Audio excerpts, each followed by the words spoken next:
तो हम लोग ने सपोर्ट वेक्टर क्लासिफायर देखा था, ठीक है, जो कि क्लासिफिकेशन में काम आता है।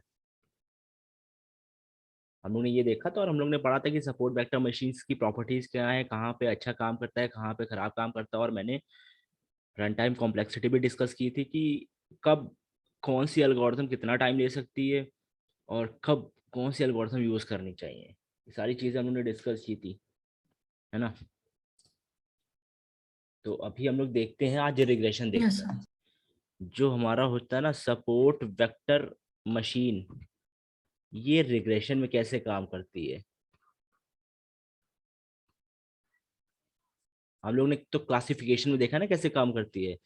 तो सपोर्ट वेक्टर मशीन रिग्रेसर भी क्लासिफायर होता है, सपोर्ट वेक्टर रिग्रेसर भी क्लासिफायर होता है। तो सपोर्ट वेक्टर मशीन एक सुपरवाइज्ड लर्निंग एल्गोरिथम है जो कि रिग्रेशन और क्लासिफिकेशन दोनों में काम करती है। लॉजिस्टिक रिग्रेशन खाली क्लासिफिकेशन में करती है, और ये रिग्रेशन और क्लासिफिकेशन दोनों में। ऐसे और भी एल्गोरिथम्स है, डिसीजन ट्री, रैंडम फॉरेस्ट, ये सब भी दोनों में काम करती हैं। तो आज हम लोग देखते हैं रिग्रेशन में कैसे काम करते हैं। क्लासिफिकेशन में हम लोग ने देखा कि वो सॉफ्ट मार्जिन बना के वो मैक्सिमम मार्जिन से अपनी सारी डिस्टेंस निकालती है, उस तरफ उसकी पॉजिटिव होती थी, इस तरफ उसके नेगेटिव होती थी, है ना। उसके बाद वो जीटा वाला कंसेप्ट यूज करती थी, मिस क्लासिफिकेशन का एवरेज निकालती थी।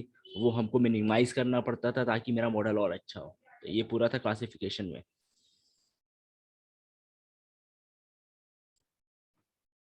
तो अभी हम लोग को क्या होता है, ये देखो।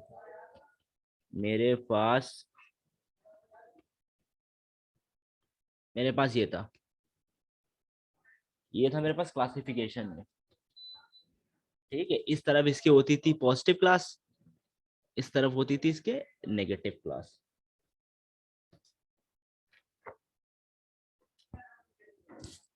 ओके। तो हमने इन दो क्लासेस को सेपरेट करना होता था, है ना। और किससे करते थे हम सेपरेट? या तो कोई लाइन होती थी, लाइन हो सकती थी, प्लेन हो सकता था, हाइपर प्लेन हो सकता था, कुछ भी हो सकता था,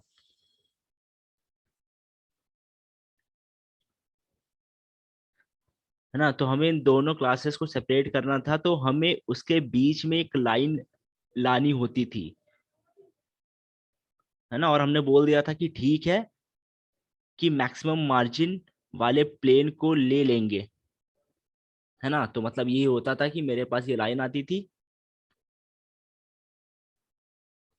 है ना। तो मैक्सिमम मार्जिन या मैक्सिमम मार्जिन का कंसेप्ट यूज करके मैक्सिमम डिस्टेंस, ताकि मेरे दोनों क्लासेस के पॉइंट दूर दूर हो। और ये मेरे होते थे सपोर्ट वेक्टर्स।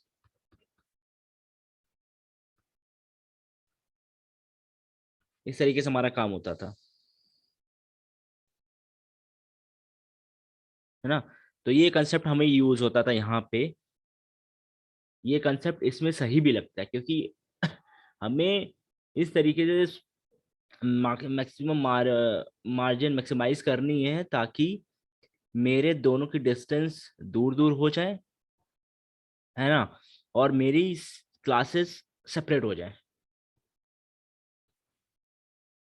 ठीक है। लेकिन रिग्रेशन में ये कैसे होगा? रिग्रेशन में तो ये पॉसिबल ही नहीं है।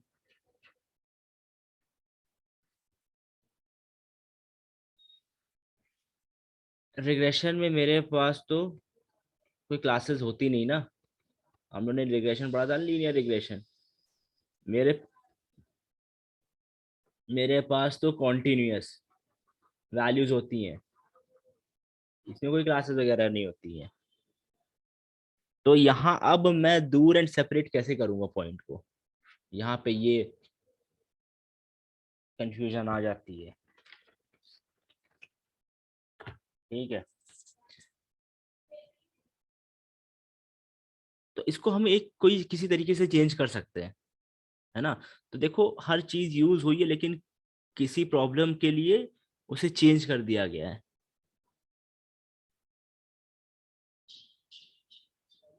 है ना। तो हम सेम प्रॉब्लम को ही मैक्सिमम क्लासिफायर मार्जिन से ही सॉल्व कर सकते हैं, है ना। इसमें भी वही यूज करेंगे, लेकिन थोड़ा सा कंसेप्ट दूसरा यूज करेंगे। अब क्या यूज, इसको किस तरीके से कर सकते हैं, तो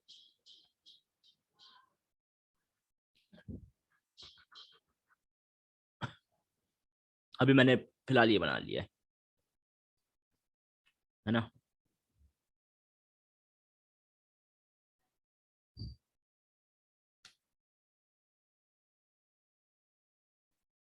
तो मेरे पास ये चीज है, तो हमने लाइन बना ली एक, एक बार बीच में ऐसे लाइन भी बना ली और मैक्सिमम मार्जिन भी बना लिया है ना। तो एक मिनट, तो हमारे क्या होता था, ये पॉजिटिव प्लेन होता था, ये नेगेटिव, नेगेटिव मार्जिन इधर साइड होती थी, ये पॉजिटिव मार्जिन होती थी। तो हमने क्या कर दिया, अब इसको कन्वर्ट कर दिया अपनी बाउंड्रीज में। मेरे पास तो कोई क्लासेस तो है नहीं इसके बाहर ना, इसको अपने खाली बाउंड्रीज में कर दिया कि एक बाउंड्री है, उसके अंदर मेरे सारे बहुत सारे पॉइंट्स हैं, है ना। ये बाउंड्री है, उसके अंदर सारे मेरे पॉइंट्स हैं। ये जो बाउंड्री की विड्थ होती है ना, विड्थ, ये हम फिक्स कर देते हैं। बड़ी, अब ये बड़ी भी हो सकती है, ये आपके ऊपर है कि आपको इतनी बड़ी लेनी है कि कितनी बड़ी लेनी है, ये चीज हम इसको फिक्स कर देते हैं। और ये जो, और विड्थ को चेंज करने से मेरा जो लॉस फंक्शन है ना, वो भी चेंज हो जाता है। ठीक है, वो कैसे चेंज होता है, पहले मेरा क्या था, क्लासिफिकेशन के लिए loss function R minimum W B plus C 1/n, यहां था जीटा आई, ये मेरा लॉस फंक्शन था। ये क्या बताता था, ये जो मेरा बताता था, ये वही तो बताता था कि मिस क्लासिफिकेशन कितने हैं, ये मिस क्लासिफिकेशन का एवरेज बताता था ना, कि कितने पॉइंट्स गलत हैं। लेकिन अब तो मेरे पास कोई क्लासेस तो है नहीं, है ना, अब तो मेरे पास कोई क्लासेस है नहीं, तो अब इसको हम चेंज कर देंगे,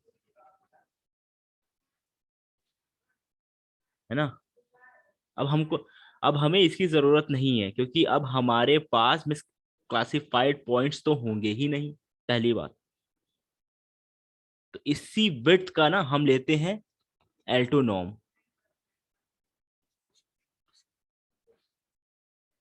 है ना। तो अब ये हो जाता है मेरा फॉर्मूला, आर मिन डब्ल्यू बी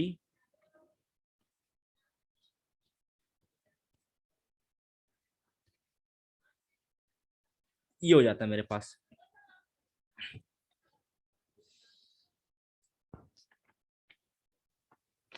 है ना। ये हो जाता है सच दैट, तब ये होगा अगर मेरा वाई आई माइनस डब्ल्यू एक्स आई प्लस बी ये लेस देन एप्सिलॉन हो, ठीक है। और मेरा डब्ल्यू एक्स आई प्लस बी ये माइनस वाई ये भी एप्सिलॉन हो। ये मेरे हैं कंस्ट्रेंट्स, किसके लिए, ये मेरे कंस्ट्रेंट्स हैं रिग्रेशन, इसके इस प्रॉब्लम के लिए, सपोर्ट वेक्टर रिग्रेशन के लिए,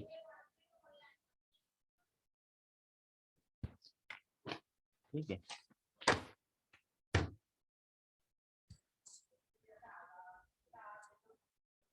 तो इन कंस्ट्रेंट से इफेक्ट क्या पड़ेगा, वो देखते हैं। अभी हम लोग ने क्या पढ़ा था, ये जो मेरा यहाँ पे डब्ल्यू एक्स आई प्लस बी है, ये क्या है, यही तो मेरा प्रेडिक्शन है, यही मेरा तो आउटपुट होता था, यही मेरा प्रेडिक्शन है ना। अभी मैं मान लेता हूँ, ठीक है, यही मेरा प्रेडिक्शन है इस पे। ये मेरा ये मेरा क्या है, ये मेरा प्रेडिक्शन है। ये क्या है, ये मेरा ओरिजिनल पॉइंट होता था, है ना, ओरिजिनल वैल्यू होती थी, है ना। तो अब देखते हैं हम क्या कर क्या रहे हैं, अब देखते हैं हम लोग कर क्या रहे हैं। चलो, अभी मैं एक बार फिर से बनाता हूँ, है ना।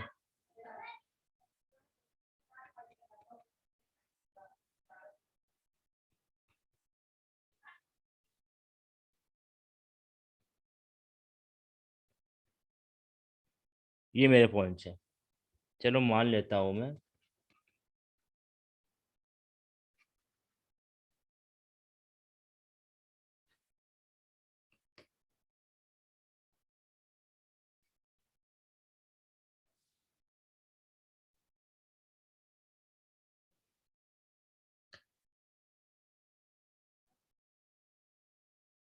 कुछ मेरा ऐसा कोई हाइपर प्लेन मान लो, ठीक है, अभी मैं ड्रॉ नहीं कर पा रहा, इसको मान लो ये हाइपर प्लेन है, ठीक है।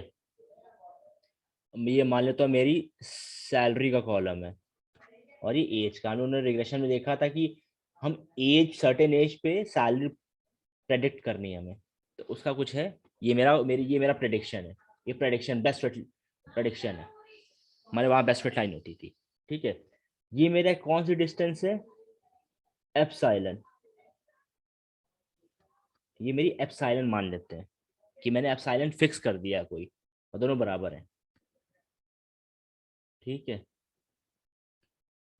अच्छा, अभी मैं मानता हूँ कि मेरा इस पे ना ये वाई प्रेडिक्टेड है, ये इस लाइन पे ही तो मेरे सारे प्रेडिक्शंस होंगे ना, बाकी तो मेरे एक्चुअल हैं पॉइंट्स। अभी के लिए मान रहा हूँ कि मेरे ये लाइन पे सारे प्रेडिक्शंस होंगे, तो मेरा एक एक्चुअल, ये मेरा वाई, ये मेरा एक्चुअल पॉइंट यहाँ लाई करता है, ये पॉइंट मेरा, अगर मैं इसको थोड़ा सा ऐसे बना दूं, एक मेरा जो वाई है ना, ये यहाँ लाई करता है,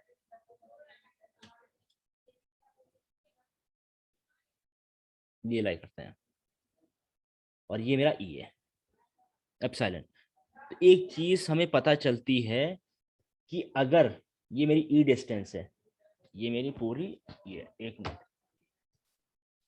है ना, प्रेडिक्शन मेरी वाइट लाइन पे होगी, प्रेडिक्शन मेरी वाइट लाइन पे होगी। तो अगर मैं वाई हैट माइनस वाई करूं, है ना, ये किस क्या होगा, ये एप्सिलॉन से क्या होगा, छोटा होगा, क्योंकि ये बहुत बड़ी डिस्टेंस है, इस डिस्टेंस से इस डिस्टेंस को माइनस करूंगा तो कम आएगी,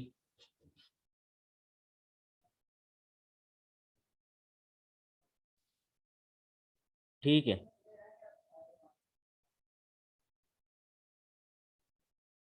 और अगर मैं y माइनस वाई हैट करूंगा तब भी मेरा एप्सिलॉन से कम आएगी, ये डिस्टेंस इसकी कम आएगी,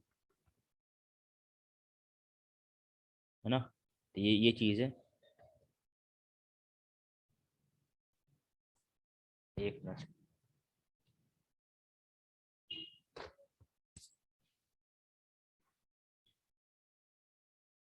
तो मेरा जो वैल्यू है ना, और मेरा ये चीज है ना, y माइनस, ये आएगा जीरो से छोटा,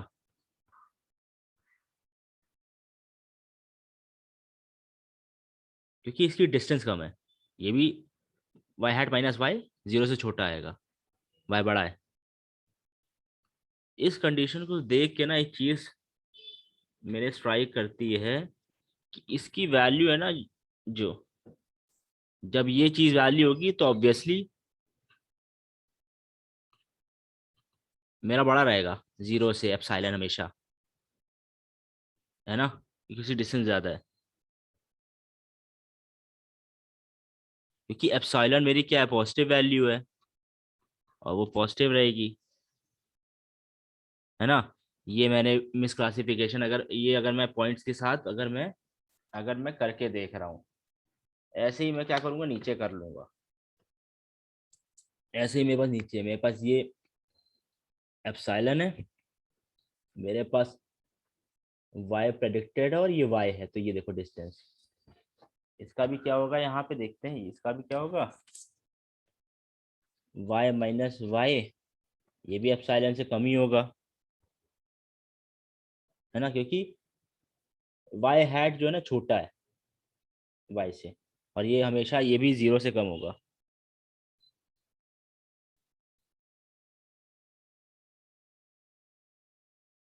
और इस केस में भी एप्सिलॉन पॉजिटिव है, तो जीरो से बड़ा होगा। एप्सिलॉन भी देखते क्या है यहाँ पे। ठीक है, ये सब चीजें हैं। तो हम देख रहे हैं कि यही कंस्ट्रेंट इसको फोर्स कर रहे हैं। यही जो कंस्ट्रेंट है ना, आप कंस्ट्रेंट बनाते हैं, कौन से कंस्ट्रेंट है, मेरे पास ये कंस्ट्रेंट बने, वाई माइनस,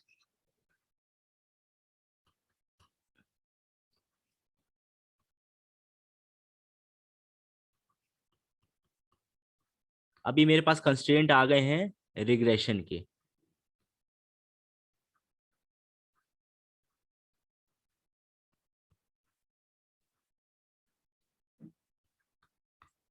ऊपर मैंने क्या रिग्रेशन क्लासिफिकेशन बोला था, देखें जरा। अरे यार,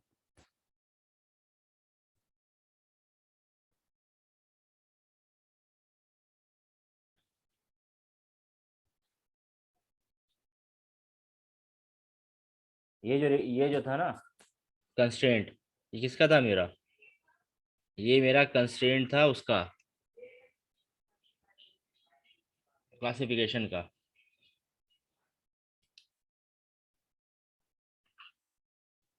एक मिनट।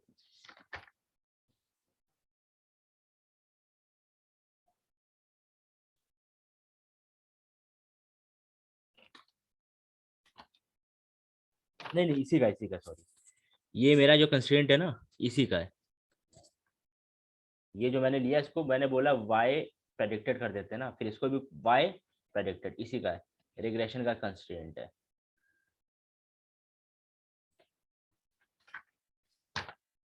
इसका कंस्ट्रेंट क्या था, एक मिनट देखने जरा।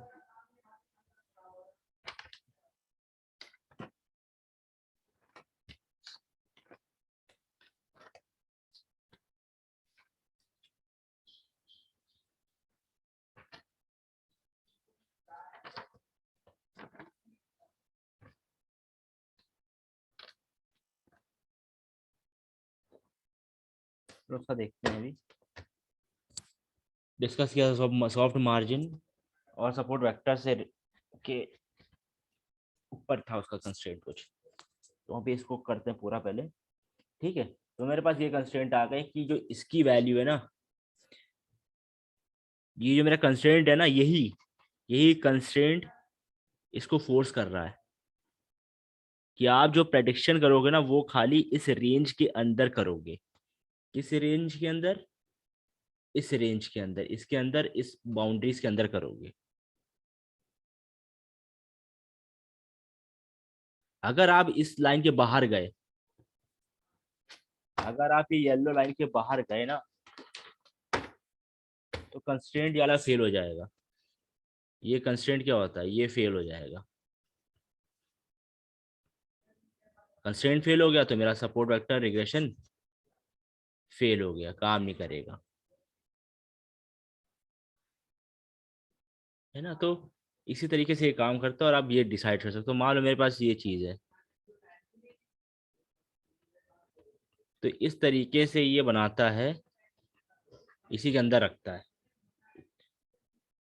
तो इसलिए जो ये मैक्सिमम मार्जिन वाला कंसेप्ट है ना, ये मैक्सिमम मार्जिन,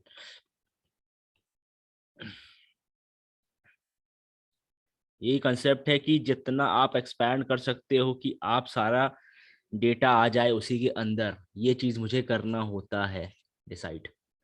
ये मैं खुद मैनुअली कैसे करता हूँ, ट्राई एंड एरर करके डिसाइड करता हूँ। तो ही हम रिग्रेशन भी कर रहे हैं इससे। तो यही तरीका होता है सपोर्ट वेक्टर रिग्रेशन का, कि हम लोग ने अपने लॉस फंक्शन को चेंज कर दिया एंड इक्वेशन को चेंज किया हम लोग ने, कंस्ट्रेंट को। उस इक्वेशन से हमने उसे फोर्स किया है कि तुम अब उसी रेंज के अंदर प्रेडिक्शंस करोगे जितने भी करोगे, और वो रेंज हम लोग खुद डिसाइड भी कर सकते हैं। तो बस यही सारी चीजें हैं, कुछ ज्यादा नहीं है। बस कैसे हम सेम कंसेप्ट को स्विच कर सकते हैं किसी दूसरी प्रॉब्लम के लिए। केएनएन में क्या देखा था हम लोग ने? केएनएन में देखा था कि मेरे पास पॉइंट्स होते थे, मैं पॉइंट्स लेता था, मैं के जो डिसाइड करूंगा उतना, के अगर 3 है तो उसके आसपास के पॉइंट्स देखता है वो, डिस्टेंस जिसकी कम है। ऐसे ही क्या होता है, रिग्रेशन में काम होता है, केएनएन रिग्रेशन। आस पॉइंट से पॉइंट देखेगा, और अगर मैंने के 2 लिया तो आसपास के पॉइंट देखेगा और इनका एवरेज लेगा। इनका एवरेज लेता है रिग्रेशन में, और इसका क्या करता है, ये वोटिंग लेता है कि कौन सी क्लास ज्यादा बार आई है। कैट की अगर आई है ज्यादा बार तो मैं कैट बोल दूंगा, डॉग की ज्यादा बार आई है तो मैं डॉग बोल दूंगा। और यहाँ पे ये एवरेज निकालता है, क्योंकि हाउसिंग प्राइस अगर देखो तो कोई यहाँ नंबर होगा कोई नंबर होगा, दोनों का एवरेज निकाल के अगर के 2 है तो वो एवरेज दे देगा हमें। यही सेम कंसेप्ट होता है, डिसीजन ट्री भी सेम एवरेज लेता है। डिसीजन ट्री भी सेम एवरेज लेता है। एंड एसवीएम में पहले कंस्ट्रेंट बनाता था, इसलिए है ना, कंस्ट्रेंट वगैरह बनाता था, तो इसमें भी इस तरीके से कंस्ट्रेंट वगैरह बनते हैं। रैंडम फॉरेस्ट की बात करूं अगर, है ना, तो सब में वो एवरेज ही लेगा रिग्रेशन के केस में,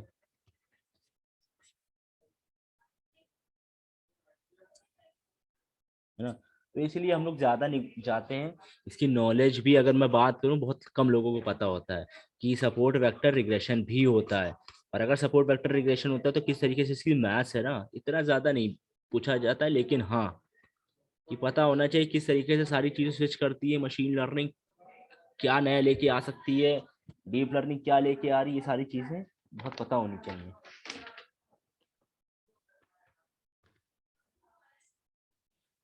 ठीक है, चलो एक क्वेश्चन फॉर एक क्वेश्चन है, मशीन लर्निंग में पूछा जाता है, मशीन लर्निंग इंटरव्यू में,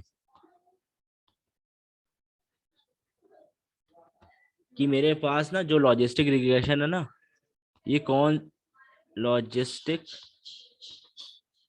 रिग्रेशन और ये सपोर्ट वेक्टर मशीन, या रिग्रेशन बोल जो भी बोलो, क्लासीफायर बोल लो, तो ये मेरे पास कैसा, कौन सा क्लासीफायर है, ये मेरे पास है बाइनरी क्लासीफायर।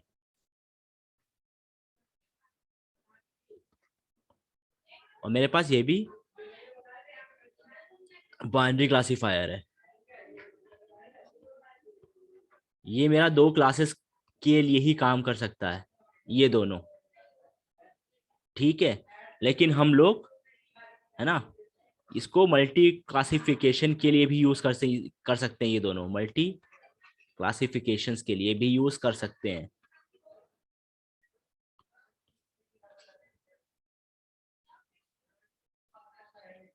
ठीक है, तो कैसे यूज कर सकते हैं, तो मेरे पास एक कंसेप्ट होता है वन वर्सेस रेस्ट का। इससे हम logistic regression, support vector machine, या कुछ भी क्लासिफिकेशन करना, कोई भी एल्गोरिथम है ना, एग्जीबूस्ट वगैरह कुछ भी करेंगे आगे, तो हम लोग मल्टी क्लासिफिकेशन के लिए भी यूज कर सकते हैं। तो देखते कैसे है, अगर आपके पास 3 क्लासेस है, मान लो मेरे पास है कैट, डॉग्स, फ्रॉग, मेरे पास ये क्लासेस है। अब कैसे लगाओगे इसमें logistic regression, support vector machine कैसे लगाओगे, है ना। तो इसी का सॉल्यूशन आया था मेरे पास, वन वर्सेस रेस्ट, ओवीआर। अगर ये क्वेश्चन पूछा जाता है कभी भी, तो ये कैसे काम करता है वो भी देखते हैं। तो वन वर्सेस रेस्ट अप्रोच है ये हमारी, जो ये सॉल्व करती है।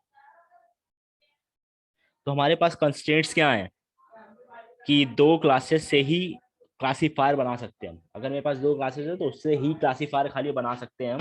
तो ये मेरे पास एक कंस्ट्रेंट था, दो से ज्यादा हम काम नहीं कर सकते थे, है ना। तो हम क्या करते हैं, अपने डेटा सेट को डिवाइड करते हैं। तो मेरे पास कैट, डॉग, फ्रॉग है।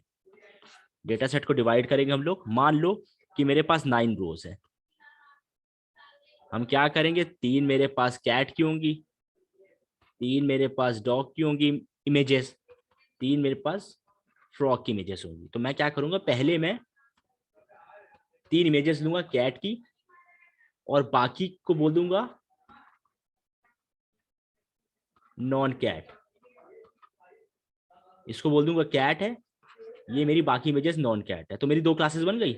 एक मेरी क्लास है कैट, एक मेरी क्लास हो गई नॉन कैट। मैं दो क्लासेस में लेके आ गया, एक में ले गया कैट, नॉन कैट। अब मैं इसके ऊपर क्या लगाता हूँ, सपोर्ट वेक्टर मशीन लगा सकता हूँ, लगा सकता है। बाकी भी, बाकी के लिए भी dog, non dog, frog, non frog. अब हर के ऊपर मैं सपोर्ट वेक्टर मशीन लगा सकता हूँ।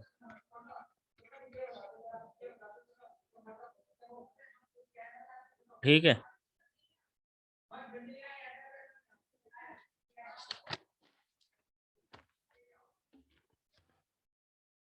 तो अब मान लो मेरे पास कोई नया पॉइंट आया एक्स।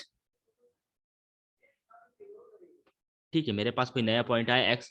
एक्स मेरे पास कुछ भी हो सकता है, कैट हो सकती है, डॉग हो सकता है, फ्रॉग भी हो सकता है, कुछ भी हो सकता है। अब उसको पास करूंगा मैं। मैंने बना लिया अपना मॉडल, मैंने अपना बना लिया, पहले वाले सीन के लिए मैंने बना लिया। एक्स को सपोर्ट वेक्टर मशीन में पास करूंगा, ये बोलेगा कि कैट है या कैट नहीं है, नॉन कैट, है ना। ठीक है। अगर मान लो, अगर इसने कैट बोल दिया तो मेरा ये आउटपुट तो सही आ गया। कैट नहीं बोला तो ये बोलेगा कि नॉन कैट है ना। नॉन कैट बोल देगा। ठीक है, पहले में ऐसे ही डॉग के लिए होगा, डॉग है नहीं है, नॉन डॉग है, ये भी हो सकता है। सेम एज आ फ्रॉक के लिए होगा। तो यहाँ पे हम, अगर मेरे पास 10 क्लासेस हैं तो 10 SVM बनाऊंगा, 10 SVM बनेंगे। किससे बनाएंगे, OVR से।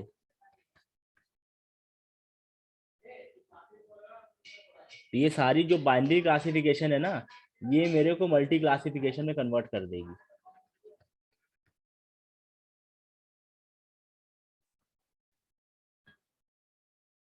तो यही ट्रिक है ना, यही लेता है ट्रिक। और इसको खाली आपको यहाँ पे एस्केलॉन से बुलाना होता है और यूज कर देना होता है, और कुछ नहीं करना होता है, बस यही सब है। तो logistic regression, random forest, decision, सारे ऑलमोस्ट एल्गोरिथम्स में आपको ये मिलेगा, OVR।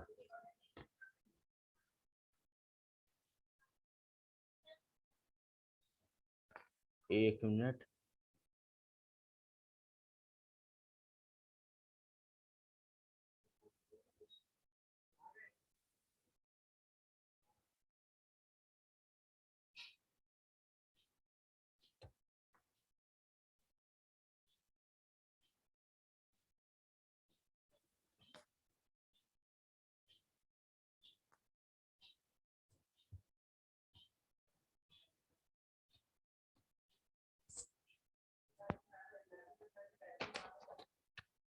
मेरी स्क्रीन दिख रही है आपको? Yes sir. तो ये सपोर्ट वेक्टर मशीन है।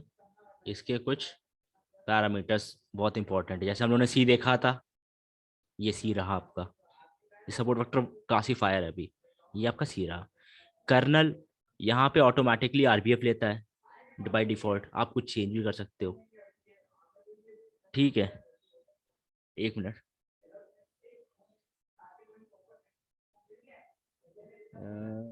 ठीक है, ठीक है। तो ये जो सी है ना, ये यही है रेगुलराइजेशन। ये रेगुलराइजेशन है। ये आपका कंट्रोल करता है ओवरफिटिंग एंड बायस और वेरियस ट्रेड ऑफ को कंट्रोल करता है। जो हमारा ये सी था,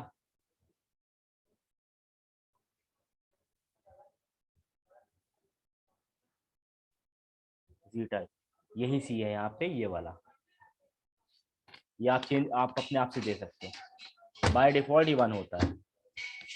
तो यहाँ यहाँ सी अगर बढ़ा दोगे तो वही चीज चेक करनी पड़ती है, ओवर फिटिंग हो रही है कि नहीं, अंडर फिटिंग हो रही है कि नहीं। तो ओवर फिटिंग हो सकती है अगर ज्यादा बढ़ा दोगे। कम करने पर अंडर फिटिंग हो सकती है। तो सी मतलब पॉजिटिव ही रहता है, पॉजिटिव ही रखना पड़ता है। स्ट्रिक्टली रिकमेंडेड है कि पॉजिटिव रखो। फिर दूसरा कर्नल हमारे पास था। कर्नल यहाँ पे आरबीएफ है। कर्नल बहुत सारे होते हैं। लीनियर भी होता है। आरबीएफ है, ये पॉलिनोमियल होगा, है ना। और कस्टम कर्नल्स भी होते हैं। ये सब बता चुका हूँ, कस्टम कर्नल्स भी होते हैं। तो ये क्या करता है ना, ये सब ना नॉन लीनियर डेटा पॉइंट्स होते हैं ना, नॉन लीनियर डेटा पॉइंट्स।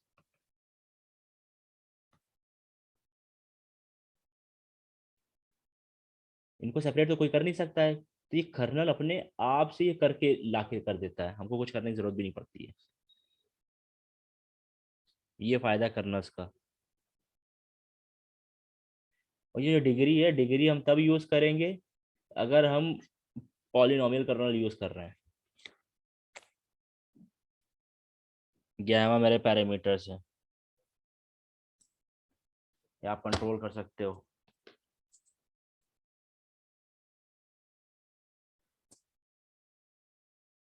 है ना। उसके बाद तो क्या गैमा है कि कौन से पॉइंट्स कंसीडर करने हैं। जैसे हम लोग देखते थे कि कितनी दूर तक पॉइंट कंसीडर करने सपोर्ट वेक्टर के बाद के, या ये सब चीज़ें ये कंट्रोल करता है। तो ये भी आप देख सकते हो, बढ़ा सकते हो, कम कर सकते हो। हमारी नियरेस्ट पॉइंट को कंसिडर करना है कि दूर के भी करना है। अभी मेरे पास है ना, एक मिनट रुको। यहाँ पे सब लिखा भी हुआ है। अरे यार रुको,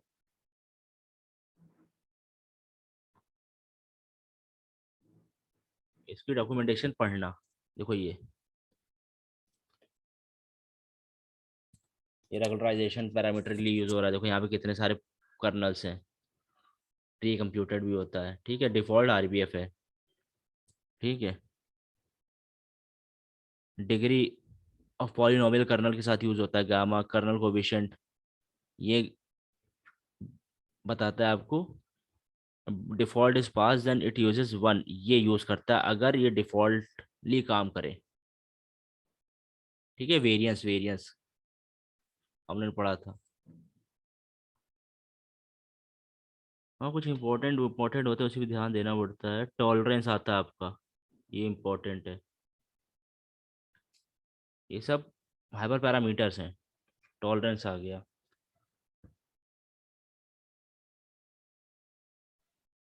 ये आपकी क्या करता है ना, आपकी एल्गोरिथम ऑप्टिमाइज करने से रोक देता है कि कब रुकना है। पता चला हम बढ़ते जा रहे हैं, कोई फायदा ही नहीं हो रहा है। समझे, हमारे वेट्स बढ़ते जा रहे हैं और मेरा मॉडल ओवरफिट करता जा रहा है। तो ये हमें कंट्रोल करना पड़ता है, रोकना पड़ता है। तो मतलब अगर मेरा मुझे एक्यूरेसी, मेरा मॉडल अगर बढ़िया आ गया है, तो आप अपडेट ना करो मेरे वेट्स। ये चीज़ करता है। फॉर एग्जांपल मान लो मेरे पास लॉस ये हो गया, तो स्टॉप कर दो। वेट्स मेरे वैनिशिंग ग्रेडियंट होता है, गायब हो रहे होते हैं। ये क्लास वेट है। ये तब हम काम करते हैं जब मेरे पास इम्बैलेंस डेटा सेट होता है। इम्बैलेंस मतलब फॉर एग्जांपल मेरे पास क्लासेस हैं, 100 क्लासेस है, जिसमें कि मेरे पास 80 क्लास पॉजिटिव है और नेगेटिव और 20 क्लासेस नेगेटिव है। तो मेरे पास यहाँ इम्बैलेंस डेटा सेट है। तो मैं क्या करता हूँ, मेरे पास फॉर एग्जांपल डेटा सेट्स हैं जिसमें कि मेरे पास ये सारी क्लासेस कैट की इतनी सारी हैं और डॉग की बस ये। तो मैं क्या करता हूँ, इनको इस क्लास को वेटेज ज़्यादा दे देता हूँ।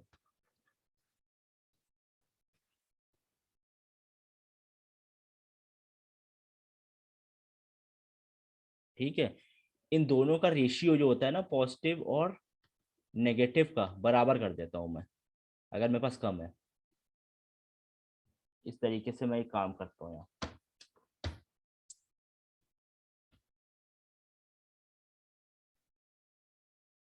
तो वही सब लिखा था, सेट पैरामीटर सी एंड ये फलाना धमाका, इस तरीके से ये काम करता है। बाय डिफॉल्ट नन रहता है। अगर इम्बैलेंस डेटा सेट है तो आप ये यूज़ कर लो।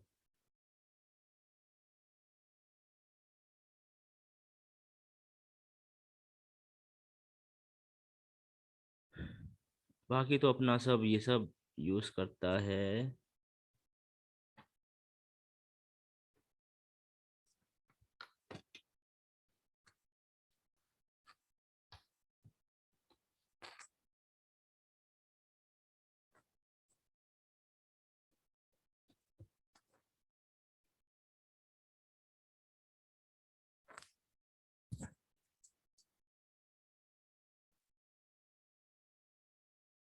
देखो वन वर्सेस रेस्ट अगर यूज़ करना है, देखो यहाँ, ये तो मैंने वन वर्सेस है ना स्केलर मल्टी क्लास से निकाल लिया। उसके बाद मैंने इसका क्लासीफायर बनाया, इसी को इसका बनाया, और इसी के अंदर मैंने सपोर्ट वेक्टर क्लासीफायर डाल दिया जो बाइनरी है। ये वैसे ही काम करेगा, हर अंदर ही अंदर सबके मॉडल्स बनाएगा, ये सब काम करेगा। और ऐसे ही काम करेगा। यहाँ पे सब मेरे ख्याल से 3 क्लासेस हैं, 0 1 2। ठीक है।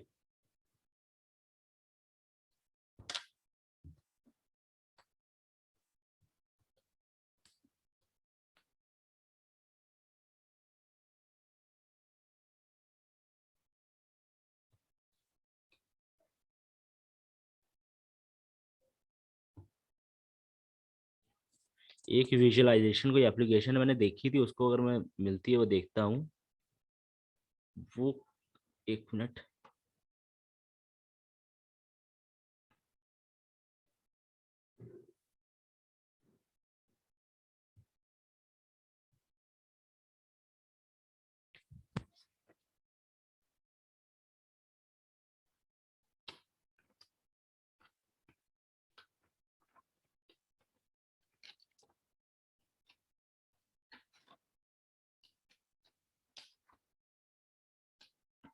वो एप्लीकेशन नहीं दिख रही है मुझे।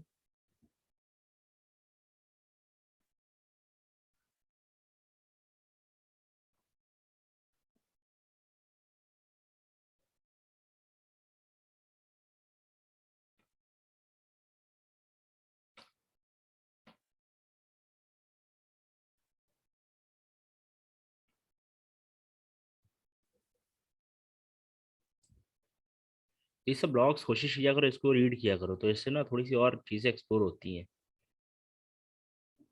देखो ये सब बताया गया कि ये सब तो हम कर नहीं सकते हैं। चलो ये, चलो फिलहाल 2 लाइन्स यूज़ करके कर रहा है। तो इसने बहुत सी चीज़ दिखाई कि किस तरीके से सेपरेट होती हैं। ये देखो,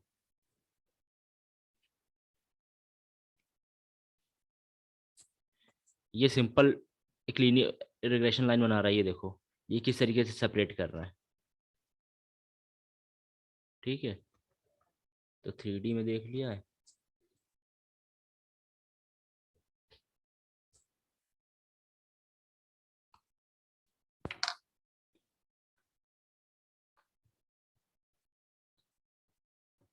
कल अगर एप्लीकेशन मिलेगी कल दिखाऊंगा मैं, आज तो मुझे याद नहीं आ रहा है।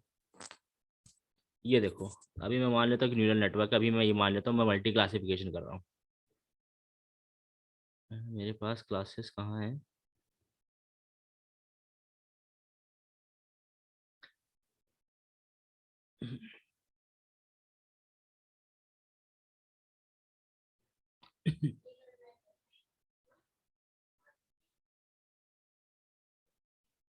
देखो ये मेरे पास ये डेटा पॉइंट्स हैं, 2 क्लासेस है मेरे पास। मेरे पास एक क्लास ये है और एक क्लास ये है। अब देखो किस तरीके से, यहाँ तो ऐसा नहीं सर लाइन सेपरेट कर देगा, ऐसा कोई लाइन बनाऊं, ऐसा नहीं। अब देखो किस तरीके से अगर इसको रन करूंगा कैसे काम करता है। न्यूरल नेटवर्क से अभी अभी हम लोग पढ़ेंगे। ये देखो इसने सेपरेट कर दिया है। न्यूरल नेटवर्क से और स्ट्रांग होते हैं अभी फिलहाल, ये कर्नल की वजह से ही करेगा काम। सपोर्ट वेक्टर में इसी तरीके से सेपरेट कर देता है। तो ये होती है कर्नल की पावर।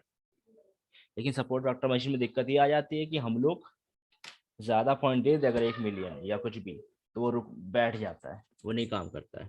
तो इसलिए सारी चीज़ें हम लोग ने कर लिया, अब खाली हम प्रोजेक्ट देख लेंगे उस पर। सपोर्ट वेक्टर मशीन खत्म हो गया है, अब असेंबल लर्निंग कल पढ़ेंगे।